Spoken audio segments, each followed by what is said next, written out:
Welcome to another episode of the Survival Fitness Plan. I'm your host, Sam Fury, and in today's episode, we're diving into a topic that might surprise you: verbal defense. Yes, you heard it right, defense through words. Picture this: diffusing a tense situation without throwing a single punch or wrestling with anyone. That's the magic of verbal defense. It's like having a secret weapon in your communication arsenal, empowering you to protect yourself and others. So, what exactly is verbal defense and self-defense? It's all about using your communication skills to cool down heated moments and prevent physical harm. Instead of jumping straight into a physical altercation, you're using words, tone, and even body language to set boundaries and steer things in a peaceful direction. Think of language as a superpower. With the right words and some active listening skills, you can turn aggression into understanding, tension into calm, and conflict into resolution. And the best part?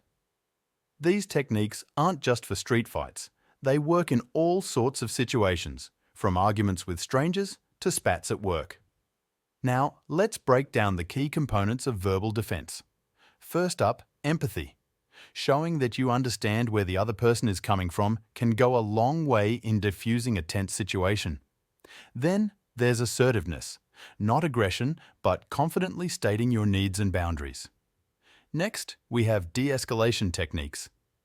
Things like mirroring the other person's emotions, paraphrasing their concerns, or just using a soothing tone can work wonders in calming things down.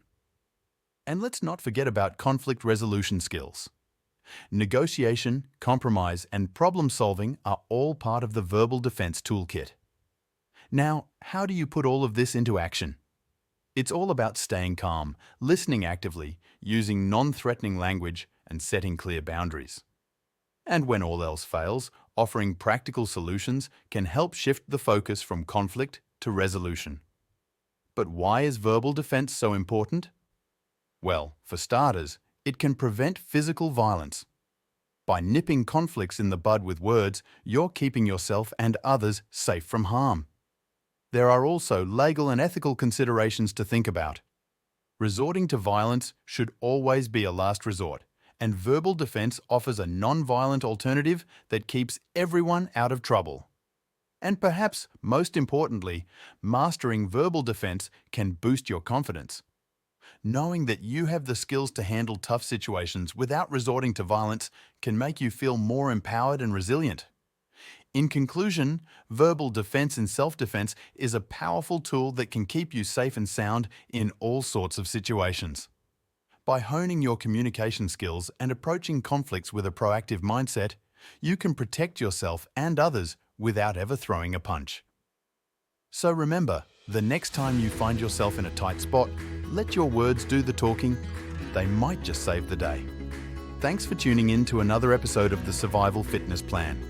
If you found this episode useful, let me know with a like, follow, and share.